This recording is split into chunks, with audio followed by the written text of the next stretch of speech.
നമസ്കാരം. Gypsum plastering ചെയ്യുന്ന പല വീഡിയോസും നമ്മൾ കണ്ടിട്ടുണ്ട്. അതുപോലെ തന്നെ പല വീടുകളിലും ചെയ്യുന്നതും കണ്ടിട്ടുണ്ട്. എന്നാൽ അത് ഡയറക്റ്റ് വാട്ടർ ഫ്ലോ ഇല്ലാത്ത സൺഷെയ്ഡിന് താഴെയൊക്കെയുള്ള ഭാഗങ്ങളായിരിക്കും നമ്മൾ ചെയ്യുക. ഇപ്പോൾ ഇതൊക്കെ ഒരു ഓപ്പൺ ഏരിയ ആണെങ്കിൽ പോലും ഡയറക്റ്റ് വാട്ടർ ഫ്ലോ ഇല്ലാത്ത ഒരു ഏരിയ ആണ്. അപ്പോൾ കാർ പോർച്ച്, സിറ്റ് ഔട്ട് അങ്ങനെയുള്ള ഏരിയയൊക്കെ. എന്നാൽ നമ്മളിപ്പോൾ ഈ വീടിൻ്റെ മുകളിലേക്ക് കയറി പോയി കഴിഞ്ഞാൽ അവിടെ ഡയറക്റ്റ് വാട്ടർ ഫ്ലോ ഉള്ള പാരപ്പറ്റ്, സൺഷെയ്ഡ് തുടങ്ങിയ എല്ലാ ഏരിയയിലും കംപ്ലീറ്റ് ജിപ്സം പ്ലാസ്റ്ററിംഗ് ആണ് ചെയ്തിരിക്കുന്നത്. അതൊരു ജിപ്സം പ്ലാസ്റ്ററിംഗ് എക്സ്റ്റീരിയർ നടക്കുന്ന സ്ഥലത്താണ് ഇപ്പോൾ നമ്മളുള്ളത്. ഇപ്പോൾ ഈ പാരപ്പറ്റിൻ്റെ ഭാഗങ്ങളെല്ലാം എക്സ്റ്റീരിയർ ചെയ്ത് ഏകദേശം ഫിനിഷായൊരു ഭാഗമാണ് ഇപ്പോൾ ഉള്ളത്. അപ്പോൾ ഈ പരിസരത്തുള്ള ഒന്ന് രണ്ട് ആളുകൾ നമുക്ക് ഈ ജിപ്സം പ്ലാസ്റ്റർ എക്സ്റ്റീരിയർ ചെയ്യുന്ന കാണാനായിട്ട് എത്തിയിട്ടുണ്ട്. അപ്പോൾ ഇവിടെ നമ്മുടെ ബിൽഡറായ റോഷൻ സാർ ഇവിടെ ഉണ്ട്. സാറേ നമസ്കാരം. നമസ്കാരം. അപ്പോൾ സാറിൻ്റെ എക്സ്പീരിയൻസിൽ സാറ് ജിപ്സം പ്ലാസ്റ്ററിംഗ് മുമ്പ് ചെയ്തിട്ടുണ്ടോ? ജിപ്സം പ്ലാസ്റ്റർ എനിക്ക് ഒരു 7 വർഷമായിട്ട് അറിയാവുന്നതാണ്. എന്റെ സൈറ്റുകളിലൊക്കെ ഞാൻ ജിപ്സം പ്ലാസ്റ്റർ ഉപയോഗിച്ചിട്ടുണ്ട്. പക്ഷെ എക്സ്റ്റീരിയർ പർപ്പസ് ഞാൻ ആദ്യമായിട്ട് ഇതിന്റെ ഫിനിഷിങ് അത് കാണാൻ വേണ്ടിയാണ് ഇത്രയും ദൂരം തന്നെ ഞാൻ വന്നത്. എന്താ തോന്നുന്നത്? നല്ല സ്മൂത്ത് ഫിനിഷിംഗ് ഉണ്ട്. അതുകൂടെ തന്നെ നല്ല വെള്ളം പിടിക്കത്തില്ലെന്ന് എനിക്ക് മനസ്സിലായി. അത് ഞാൻ വെള്ളം ഒഴിച്ചു നോക്കിയായിരുന്നു. ഒബ്സർവ് ചെയ്തില്ല. അതും ഏറ്റവും നല്ല മെറ്റീരിയൽ ആണ്. ജംപ്ലാസ്റ്റർ ഇപ്പൊ ഞാൻ ഒരു വർഷത്തിന് മേലെ അതിന്റെ പരസ്യം കാണുന്നുണ്ട് എക്സ്റ്റീരിയർ ചെയ്യുന്നത്. അപ്പൊ നേരിട്ട് കാണുന്നത് ഇന്നാണ്. നേരിട്ട് കണ്ടിട്ട് ഒരു പ്രതീക്ഷയ്ക്കുള്ള ഒപ്പുണ്ടോ? പ്രതീക്ഷയുണ്ട്. നല്ല സ്കോപ്പ് ഉണ്ടാകും, ഫ്യൂച്ചർ ഉണ്ടാകുമെന്ന് ഞാൻ പ്രതീക്ഷിക്കുന്നു. വെള്ളം ഇതിപ്പോ പച്ച വെള്ളമാണ് ഈ മുകളിൽ ഊറി നിൽക്കുന്നത്. ഓക്കെ, വെള്ളം അതിനകത്തേക്ക് എടുത്തുണ്ടല്ലോ.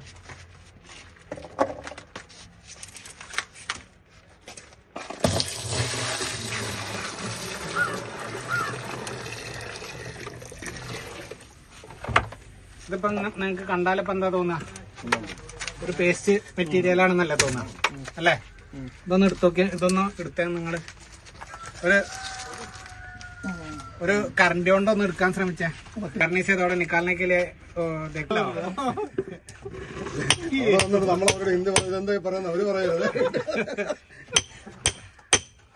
പിന്നെ ഭാര്യയോട് പറയുമ്പോ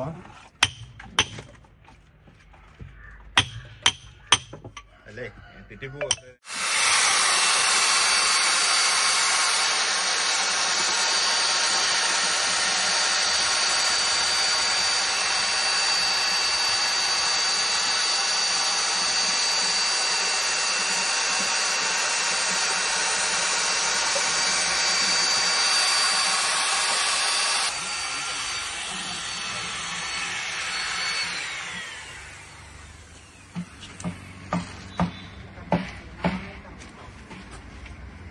ഇത് നമ്മുടെ പാരപ്പറ്റാണ്. പാരപ്പറ്റിനകത്തൊക്കെ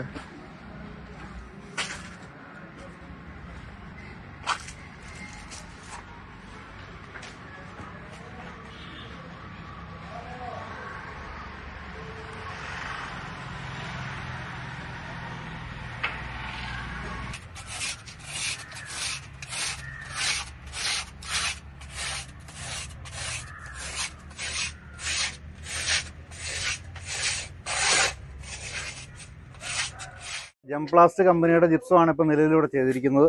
അപ്പോൾ ജംപ്ലാസ്റ്റിന്റെ സാരഥിയായിട്ടുള്ള സുഭാഷ് ചേട്ടൻ ഇവിടെ ഉണ്ട്. സുഭാഷ് ചേട്ടൻ നമസ്കാരം. നമസ്കാരം. അപ്പോൾ നമ്മുടെ അടിപൊളിയായിട്ട് ഇപ്പം നിലവിൽ കണ്ടിട്ട് ഒരു കുഴപ്പമില്ല, നല്ല ഗ്ലോസി ഫിനിഷിങ്ങിൽ ജിപ്സം പ്ലാസ്റ്ററിംഗ് എക്സ്റ്റീരിയർ ചെയ്തിട്ടുണ്ട്. അപ്പോൾ എന്താണ് ഇതിന്റെ ഒരു സീക്രട്ട്? എന്താണ് ഇങ്ങനെ നോർമൽ ഒരു വാട്ടർ പ്രൂഫ് അടിക്കാതെ തന്നെ നാച്ചുറലായിട്ട് എങ്ങനെയാണ് ഇതിലേക്ക് കൊണ്ടുവരിക? അപ്പോൾ അതിന്റെ ടെക്നിക്കൽ കാര്യങ്ങളൊക്കെ ഒന്ന് വിശദീകരിച്ചാൽ നന്നായിരിക്കും. ഇത് നമ്മൾ പണ്ടത്തെ കാലത്തെ, അതായത് ഇന്ത്യയിൽ ഭാരതത്തിന്റെ കാഴ്ചപ്പാടിൽ നമ്മൾ ചെയ്യുന്ന പൗരാണികമായിട്ട് ചെയ്യുന്ന കൺസ്ട്രക്ഷൻ മെത്തേഡാണ് ഇതെല്ലാം തന്നെ. അന്നും നമുക്ക് ഒരുപാട് ഇത്തരം പ്ലാസ്റ്ററിംഗ് രീതികളുണ്ട്. ആ പ്ലാസ്റ്ററിംഗ് ഒക്കെ ചെയ്തിട്ടുള്ളത് ഈ രീതിയിൽ തന്നെയാണ്.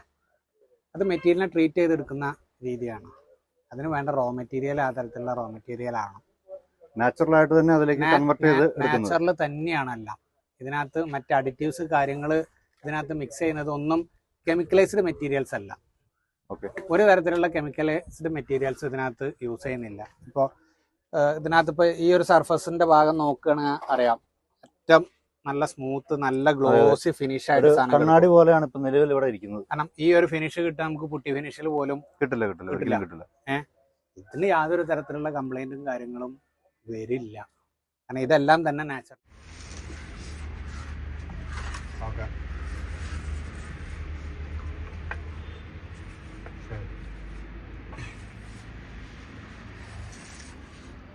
गड्ढे वड्ढे फर्स्ट हाथ में एक भी गड्ढा नहीं रहना चाहिए ना। सेकेंड हाथ में फिर क्या है कि वो लगाते हैं फिनिशिंग हाथ पे, उसमें फिर वो गड्ढे में ये चूना भर जाता है, वो अलग से नजर आता है। एक ही हाथ में गड्ढे वड्ढे सब बंद होने चाहिए। कल में चलाओ, कल में कैसे चलाओगे? कल में कभी भी इसमें इसमें जो कोने में चलाओ ना, सबसे पहले साइड का माल कटता है, इससे खड़ा चलना चाहिए गुलमाल। खड़ा गुलमाल चलाने के बाद फिर भले यूँ चला लो आप, ताकि वो क्या कोना एकदम सही बैठे उसमें, समझ रहे हो? ये पूरा एक जैसा चलना चाहिए।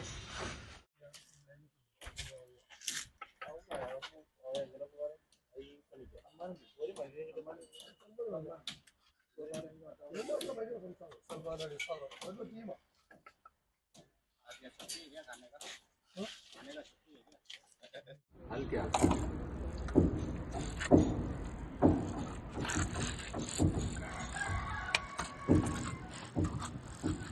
एक जैसा माल चढ़ेगा ना तो फिनिशिंग एक जैसी बैठेगी।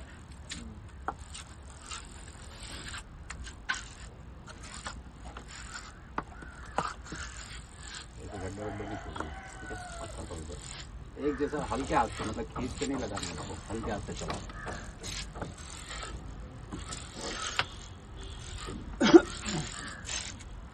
हल्के हाथ से।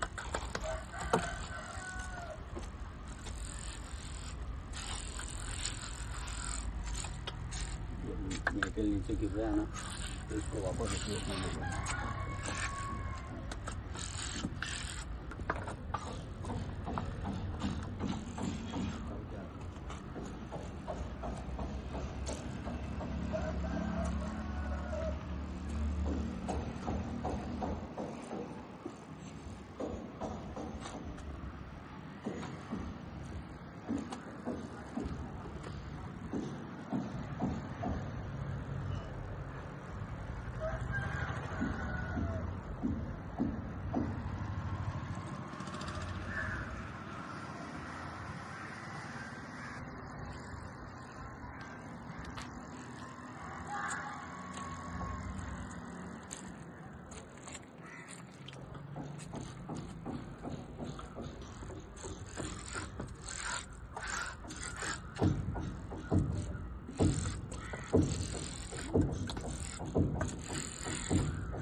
അല്ല അതിങ്ങനെ സൈഡിൽ നിന്ന് കിട്ടണം.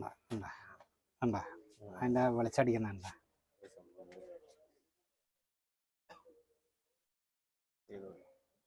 ചെയ്യണ്ട അങ്ങ് പോട്ടെ.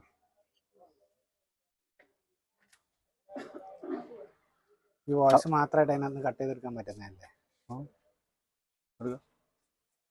അപ്പോൾ പറഞ്ഞു.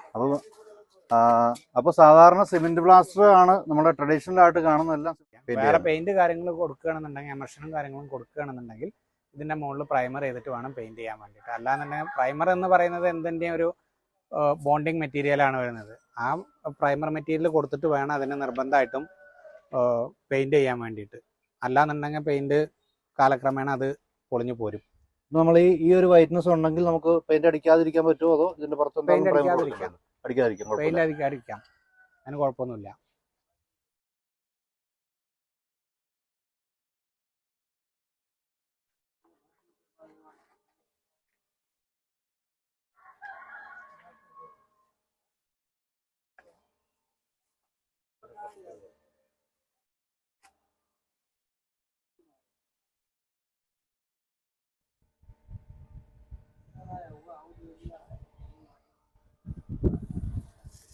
Hmm?